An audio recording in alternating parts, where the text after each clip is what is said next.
Hello guys, जय जोहार जय छत्तीसगढ़। आज हम कंप्यूटर का तीसरा पार्ट देख रहे हैं।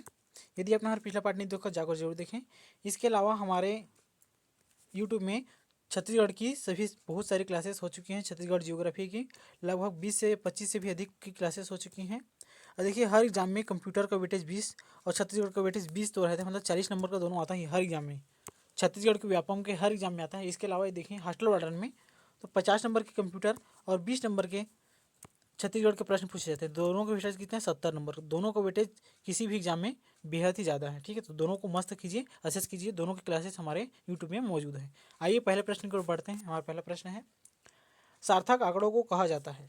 तो देखिए, जो डाटा है, ठीक है ना, कि अव्यवस्थित क्रम को आंकड़ा कहते हैं अथवा इसी को क्या कहते हैं? डेटा कहते हैं। ठीक है, और देखिए, सूचनाओं के व्यवस्थित क्रम को अर्थात डेटा अथवा आंकड़ा के क्या कहते हैं? व्यवस्थित क्रम को क्या कहते हैं? सूचना कहते हैं। ठीक है, तो सार्थक आंकड़ा किसको कहेंगे? उस हिसाब से सूचना को कहेंगे। ठीक है, चलिए नेक्स्ट बढ़ते हैं। कंप्यूटर प्रक्रिया का मूल लक्ष्य डेटा को खाली स्थान में परिवर्तित करना है। ऑप्शन दिए गए हैं, आप कमेंट बॉक्स में कमेंट कर सकते हैं। तो देखिए, जो डेटा है ये क्या रहता है? अव्यवस्थित रहता है। ठीक है, इसको क्या करना है? अंतिम रूप से सूचना में बदलना रहता है। अर्थात सूचना क्या रहता है? व्यवस्थित रहता है। ठीक है, तो किस में परिवर्तित करेंगे? सूचना में परिवर्तित करते हैं। तो इसका आंसर क्या रहेगा? बा। चलिए नेक्स्ट बढ़ते हैं। वह जानकारी जिसमें बुद्धिमत्ता होती है खाली स्थान कहलाता है। तो देखिए, बुद्धि तत्पर्य से आपको क्या समझना है? बुद्धि समझना है आपको ज्ञान। क्लियर है? तो इस हिसाब से क्या हो जाएगा आपका आंसर? क्या हो जाएगा? ज्ञान हो जाएगा। क्लियर है? जिसमें बुद्धि होती है अर्थात नॉलेज होता है, जानकारी होती है, उसको उसी को तो कहेंगे ना, ज्ञान, बुद्धि। ठीक है, चलिए नेक्स्ट बढ़ते हैं। अपरिष्कृत सूचनाओं का संग्रह है। तो देखिए, अभी क्या बताया हूँ कि जो डाटा है अपरिष्कृत रहता है या अव्यवस्थित रहता है, उसको क्या कहते हैं? उसी को डाटा कहते हैं। और डाटा के व्यवस्थित क्रम को क्या कहते हैं? इन्फॉर्मेशन कहते हैं। इन्फॉर्मेशन यानी सूचना कहते हैं। क्लियर है? चलिए, तो इसका आंसर क्या रहेगा? ब, डाटा। नेक्स्ट बढ़ते हैं। कंप्यूटर प्रोसेसर का मुख्य लक्ष्य डेटा को खाली स्थान में बदलना होता है। तो देखिए, डाटा को किस में बदलना होता है? सूचना में बदलना होता है। क्लियर है? देखिए, आप बोलेंगे आप कि एक ही क्वेश्चन को बार बार पूछे जा रहे हैं। दरअसल दोस्तों, जितनी बार पेपर में आएगा उतनी बार इस क्वेश्चन को करेक्ट किया गया। प्रीवियस क्वेश्चन पेपर को देखकर टाइप किया गया है, इसलिए क्वेश्चन रिपीट हो रहा है। ठीक है, तो देखिए इसका आंसर क्या रहेगा? स, सूचना। नेक्स्ट बढ़ते हैं। कंप्यूटर का मूर्त घटक कौन सा है? तो देखिए, मूर्त का तात्पर्य है जिसको हम देख सकते हैं, साक्षात मूर्त रूप में आ गया है, बोलते हैं ना, धारण हो गया, सामने आ गया है। तो सामने कौन आएगा? जिसको हम क्या सकते हैं? देख सकते हैं, उसी को क्या कहेंगे? मूर्त बोलेंगे। उसी को क्या उसको क्या कर सकते हैं हम लोग? छू सकते हैं। ठीक है, छू सकते हैं। तो जो हार्डवेयर है इसको हम क्या कर सकते हैं? देख भी सकते हैं और छू भी सकते हैं। तो इसका आंसर रहेगा बा। चलिए नेक्स्ट बढ़ते हैं। कंप्यूटर के भौतिक घटकों को क्या कहा जाता है? तो देखिए, भौतिक घटक का तात्पर्य है जिसको हम क्या कर सकते हैं? देख सकते हैं, और दूसरा क्या सकते हैं? छू सकते हैं। ठीक है, तो देखिए, जैसे कि कीबोर्ड, माउस, प्रिंटर, इन सभी को हम देख सकते हैं, छू सकते हैं, और ये क्या है? हमारे हार्डवेयर है। ठीक है, तो इसी को क्या कहेंगे? भौतिक घटक कहेंगे। तो इसका आंसर रहेगा ब, हार्डवेयर। चलिए नेक्स्ट बढ़ते हैं। कंप्यूटर के भौतिक घटकों को खाली स्थान के रूप में जाना जाता है। तो इसका आंसर है स, हार्डवेयर। नेक्स्ट बढ़ते हैं। GIGO पद कंप्यूटर की किस विशेषता से संबंधित है? अब देखिए, जी का तात्पर्य क्या है? गार्बेज है। ठीक है, क्या है? गार्बेज। अब आई का तात्पर्य क्या है? गार्बेज। तो गार्बेज इन, गार्बेज आउट, अर्थात गलत डाटा डालने पर गलत परिणाम मिलेंगे, गलत इनपुट से गलत आउटपुट मिलेंगे। ठीक है, तो इसका तात्पर्य है शुद्धता से। यदि आप कंप्यूटर में सही डाटा डालेंगे तो सही आपको आउटपुट मिलेगा। ठीक है, तो इसका आंसर क्या रहेगा? शुद्धता से रहेगा। ठीक है, शुद्धता से इसका संबंध है गीगो का। नेक्स्ट है, एक कंप्यूटर सिस्टम में खाली स्थान से एक पंखा जुड़ा होता है। तो ऑप्शन आपके सामने है दोस्तों, इसको आप कमेंट बॉक्स में कमेंट कर सकते हैं। इसका आंसर है CPU में क्या रहता है? एक पंखा अटैच रहता है। ठीक है, चलिए नेक्स्ट बढ़ते हैं। DVD रोम का मानक आकार क्या है? तो ऑप्शन आपके सामने है, आप कमेंट बॉक्स में कमेंट कर सकते हैं।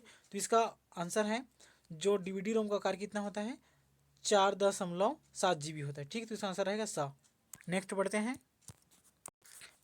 एक CPU में 32 बिट कर प्रोग्राम काउंटर है, इसका मतलब CPU खाली स्थान पता कर सकता है। ऑप्शन आपके सामने में है, आप कमेंट बॉक्स कमेंट कर सकते हैं। तो इसका आंसर है सा, 128 के मेमोरी लोकेशन क्या कर सकता है? पता कर सकता है। ठीक है, चलिए नेक्स्ट बढ़ते हैं। सामान्य रूप में मल्टीमीडिया कंप्यूटर सिस्टम के लिए निम्न में से कौन सी अनिवार्य आवश्यकता नहीं है?